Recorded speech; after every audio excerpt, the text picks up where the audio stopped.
I know that I'm springing this on people, but oh my goodness, Buffy Sainte Marie. Drea, are you following this with Buffy Sainte Marie?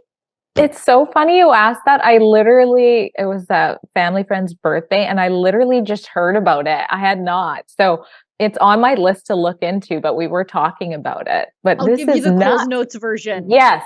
I'll give you The the Coles brother. Notes Okay. version. Yeah. Okay. So, for those of you who haven't seen this, I am going to do something I never do, but I have to do it. CBC did a good job on a story. Okay. Go to the fifth. Go to the, you know what? It's still not worth the $1.6 billion a year that they get to do one good story a year. But I also like when my political adversaries are just like eating themselves alive. I'm like, okay, I'll just lean up against the wall and watch it happen. So Buffy Sainte Marie, Canadian icon. Wouldn't you know it? Probably not even Canadian at the end of the day. Why? So she's got the Order of Canada, like the highest order of the land that you can give a Canadian. She's not Canadian.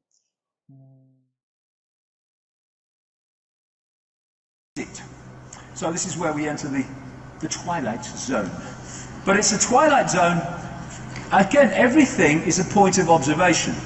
A twilight zone to a mainstream journalist will be perfectly bloody logical with someone who's done 50 years or so, or 25 years, or how many years it is of research into something. This is an important point about perception. One of the greatest ways that humanity is controlled is by the suppression of the sense of the possible.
Welcome to the show. You are watching Axiom series, The Underlying Truth, on the Wild Bill YouTube Network, WBYTN. And I am your host, the one, the only, the original, Mr. Wild Bill.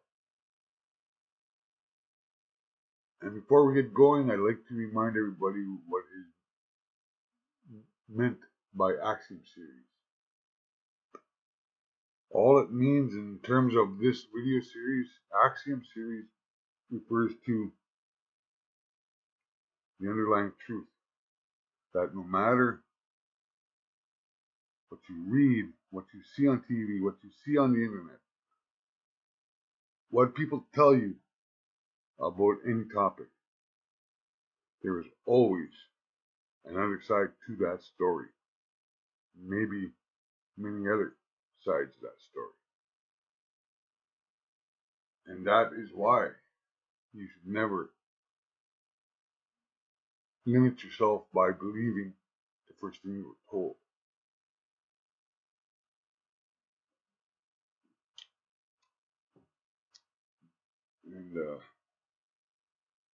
don't forget to like this video, subscribe to WBOITN. Feel free to make comments, observations, questions, corrections. If there's something that I say that is incorrect or anything, because I don't know everything. I know less than everything, much less, just like you. Now to today's video,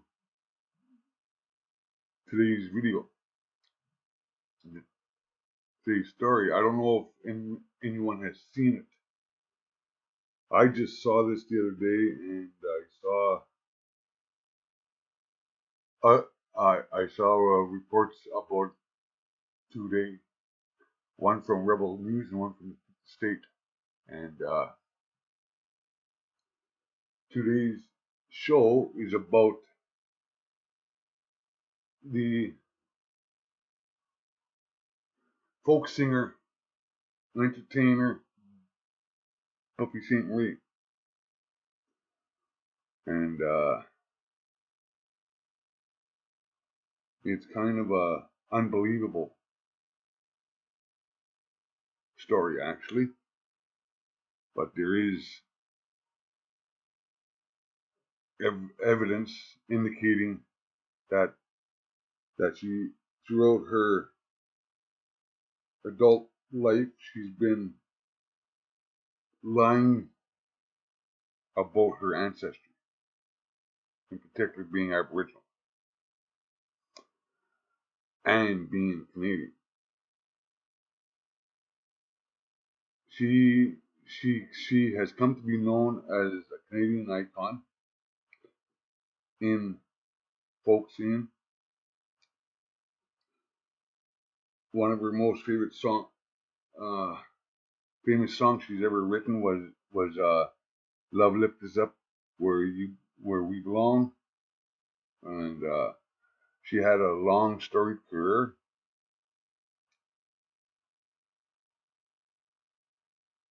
But as it's starting to appear that she is neither Canadian nor Aboriginal, and that blows me away because I've always known her as an Aboriginal woman who fought through many barriers to do what she's done in her career. And excuse me, it's kind of hard to wrap your head around that.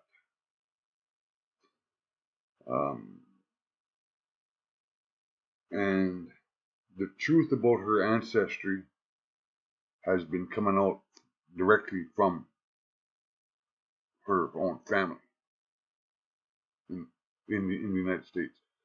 She was raised in Massachusetts. Her parents have ties to both Italy and England, and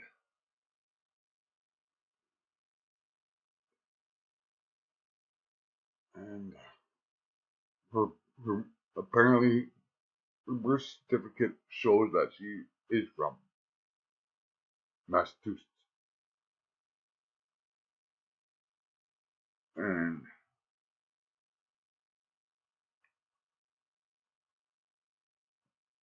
her family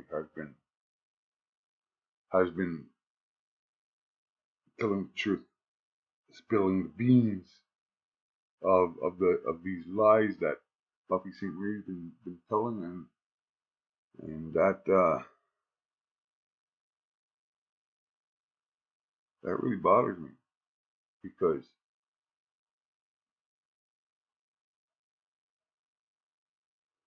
her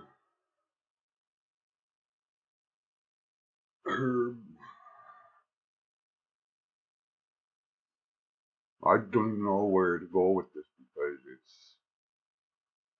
It's such a horrible lie that she's been telling since her young adulthood. Maybe even earlier than that, for all I know. Because this goes beyond cultural appropriation. This goes beyond lying to people. Because this almost puts a specter of fraud upon her. Because all evidence that is coming out is showing that she's not Aboriginal. And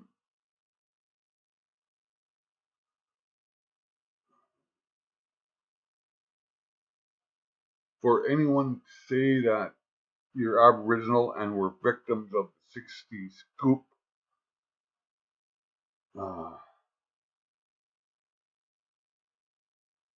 I do not know why anybody would do that. For sympathy? Maybe? I don't know. Because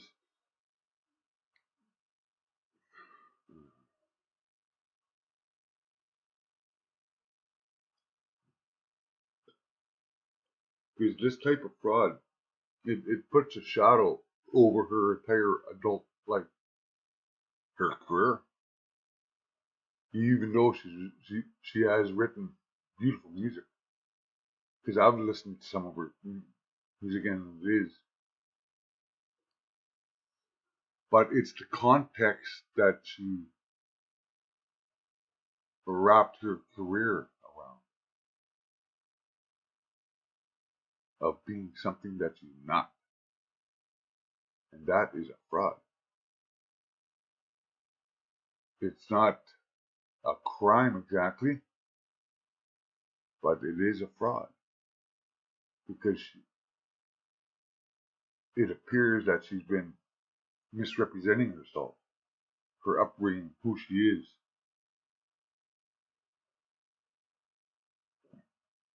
Matter of fact, she was given at one time of her life the Order of Canada. It's an award given by the Canadian government for somebody's achievements and influence and all this kind of stuff. It's not exactly like anything else, but the closest I could come to the top of my head, it's like Medal of Honor, like the highest award in Canada that you can give somebody. And well, she's not even Canadian, nor is she Aboriginal. And but there's so much to this that I'm sure there's going to be more coming out. But let's go ahead and listen to some of these reports, both from Rebel News and from Fifth Estate, and we'll see what she says. My friend Lise calls her Bluffy Sainte Marie. Bluffy, I love that. That's good. Bluffy Sainte Marie. Buffy Sainte Marie is an Italian-American malingerer from outside of Boston known as Beverly Santa Maria. And everything that we know about her upbringing is a lie. So, and these are stories that she has repeatedly told on video, on audio, in writing, in at least 2 authorized autobiographies. She was born in the town of Wakefield, Massachusetts, as I think it was the 48th baby that year. And how do I know that? Because CBC went to Wakefield and got her birth certificate. Good on them. She has repeatedly said, I'd never had a birth certificate. I don't know where I'm from. I was given up I was born on the Saskatchewan Piapot Reserve. I was given up for adoption. I may have been born out of wedlock. I was given up for adoption. I was adopted into this white family outside of Boston.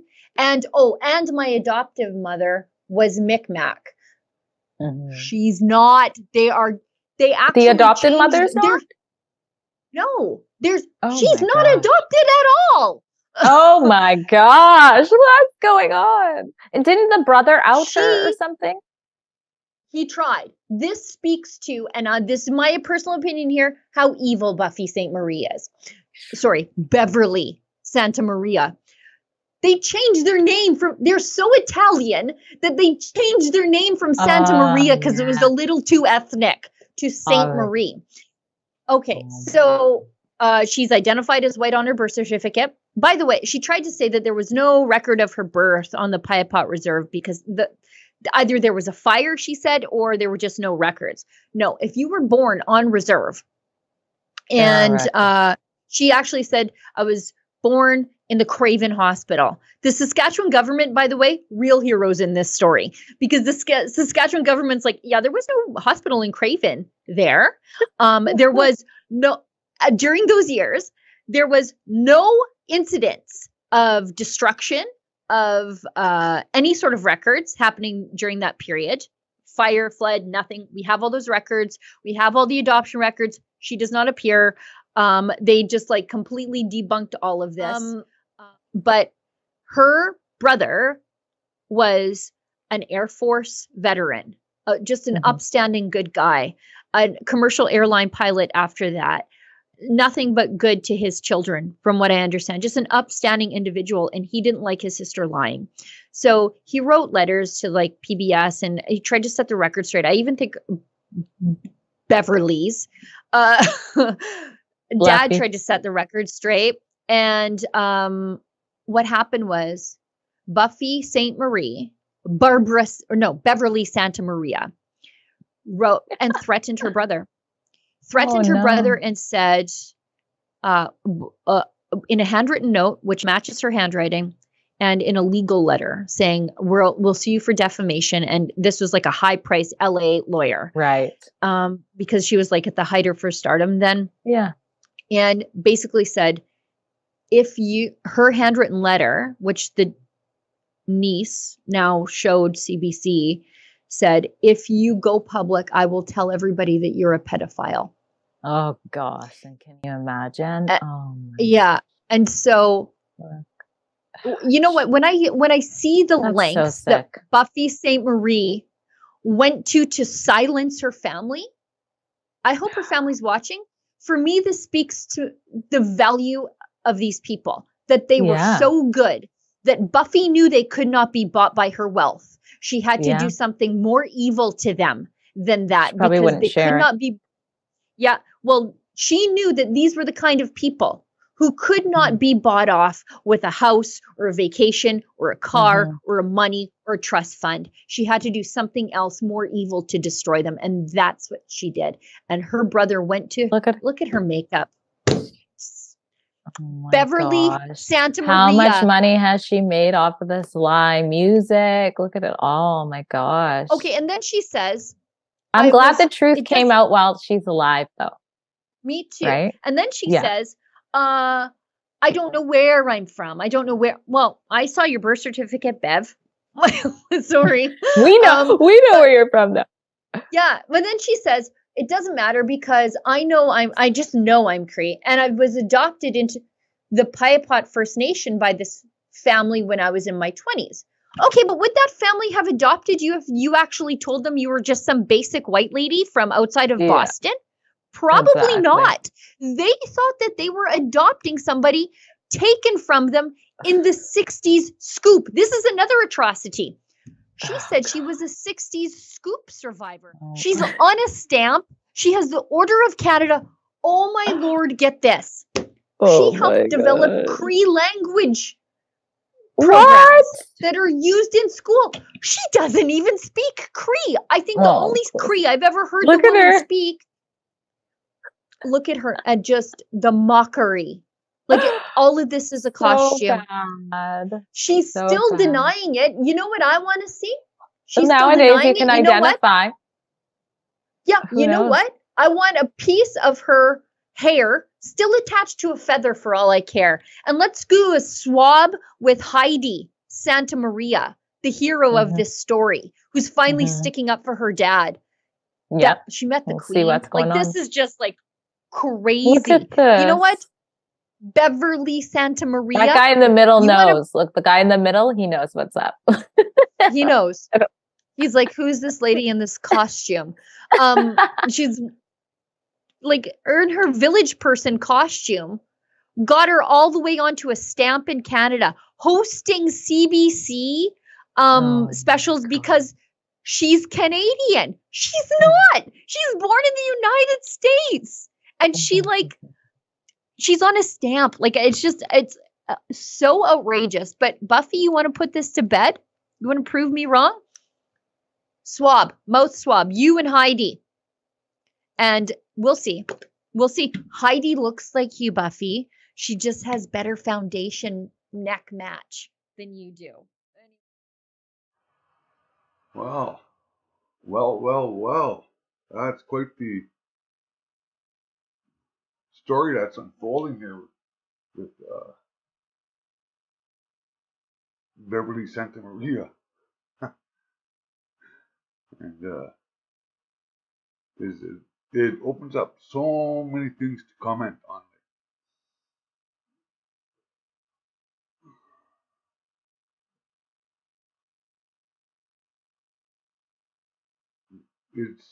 It's amazing to me how some people are so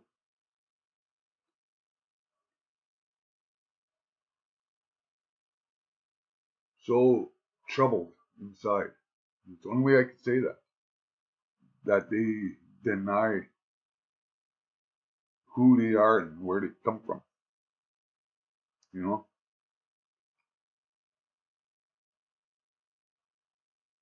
because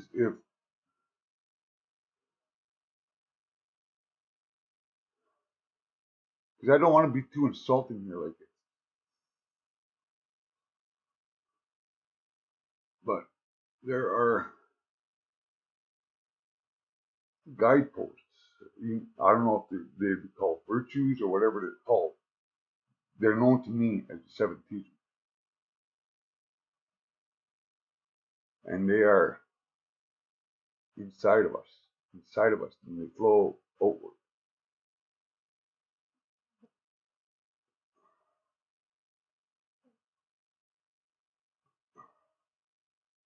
The opposing anti-virtues, I guess you'd call them, or the seven are the seven deadly sins, which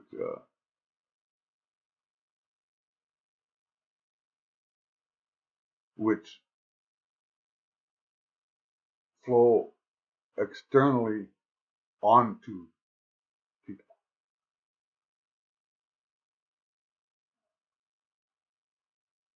and then that becomes your life, and it can really be.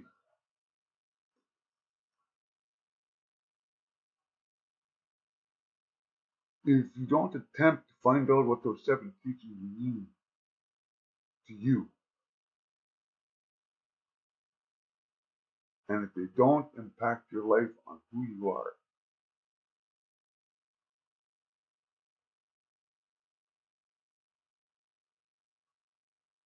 quite honestly, you'll always be a liar. Because there's nothing to be ashamed of to be born in Massachusetts. There's nothing to be ashamed of to have English and Italian ancestry.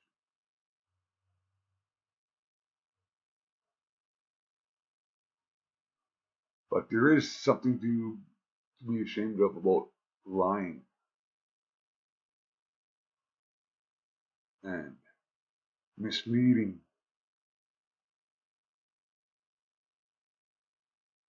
and everything associated with those things.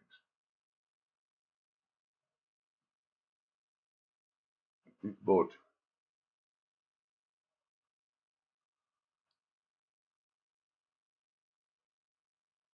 I think about evil when I was listening to this story, because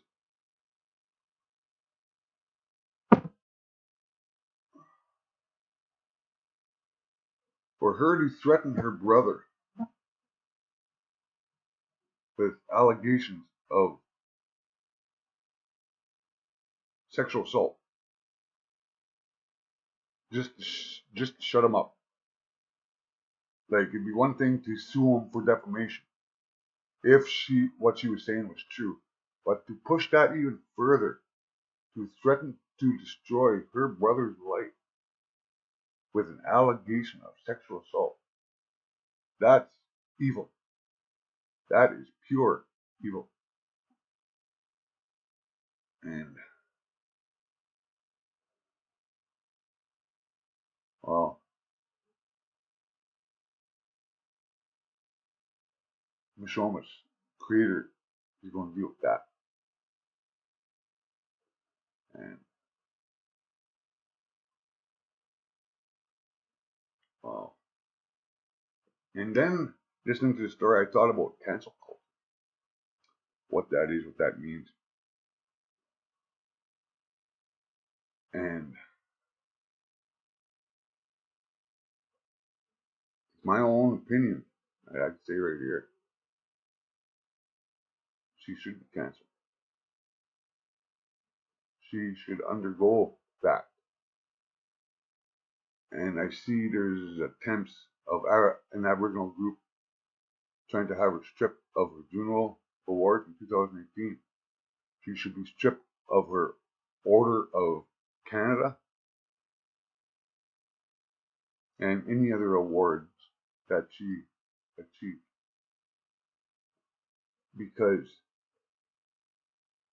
the context and the background that she propped herself on was a lie. No matter how talented she is, and she is a talented woman,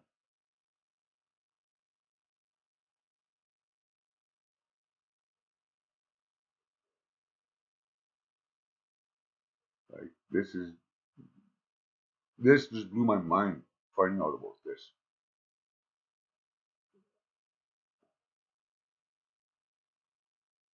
And I only use footage from Rebel News. I do not use the Fifth Estate footage, but the link to the Fifth Estate will be in the description because of copyright issues and stuff like that. But I saw that Fifth Estate episode, and it was well done.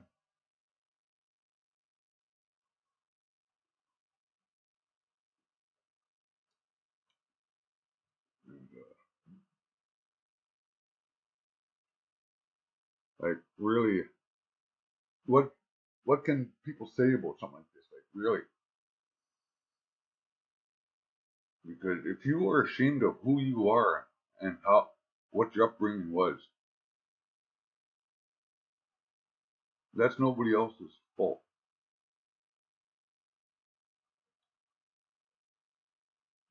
It's not my fault if she's ashamed of her upbringing, where she come from. Because you see, she claimed to be a 60 scoop survivor. And what I know about that 60 scoop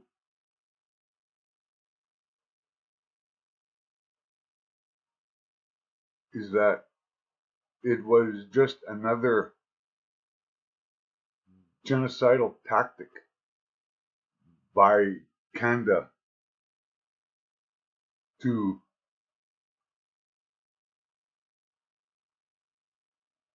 move forward on the 100-year plan that was put forth by Duncan Campbell Scott in, I think it was 1903, whose goal was to rid this country of all Aboriginal people. So you take the reservation system, you take the residential schools, you take the 60 scoop, you take the red paper, that was, I think it was in '69. You take the FNGA, the First Nations Governance Act, and you bundle it all together, and it's just an ongoing attrition upon Aboriginal culture. And what this attrition has done was to now have Aboriginal people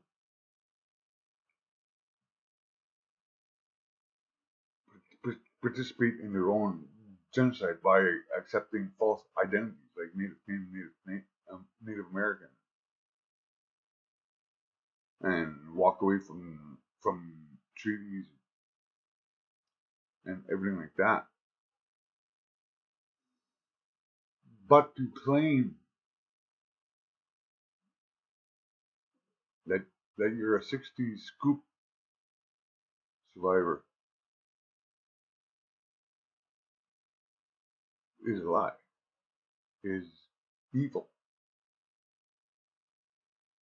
And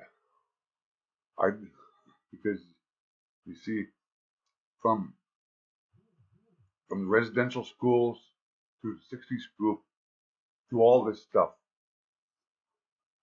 it's a little known fact that the best way to change our society, to change children,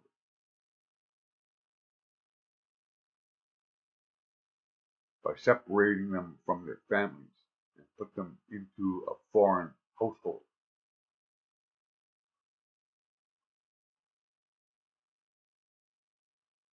And to strip the connection of family, community, etc., etc. Because you see, I don't know if she was a '60s scoop survivor. I don't know that. But if she was born in '71 in 1941, and the '60s scoop didn't happen until she was almost 20, like that is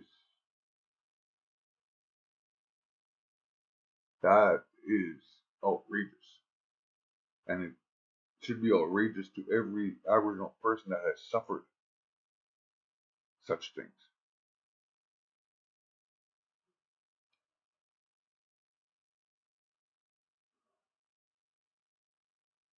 I don't know what else to say about all this.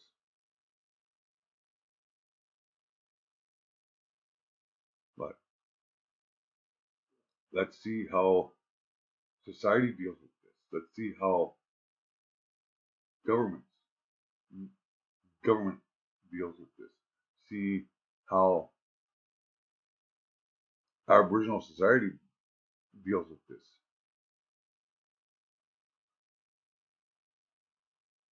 Because, in my opinion, if what she's been saying throughout her adult life are lies, then she should be stripped of the accomplishments that she has made, because the context that she built her career on was a lie.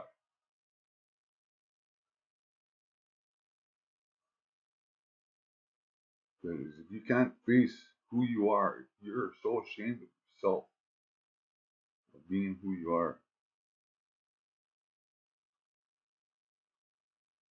then I suggest you go find out who you are from the inside out. And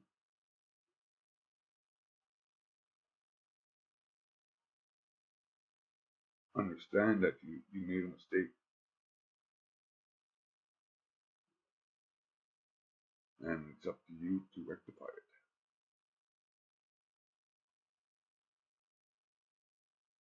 She's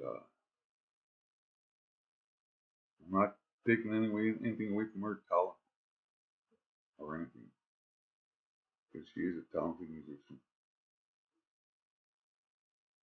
But what's inside of her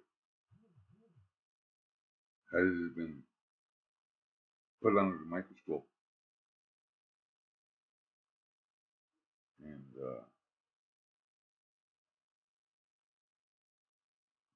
she's gonna have to face that.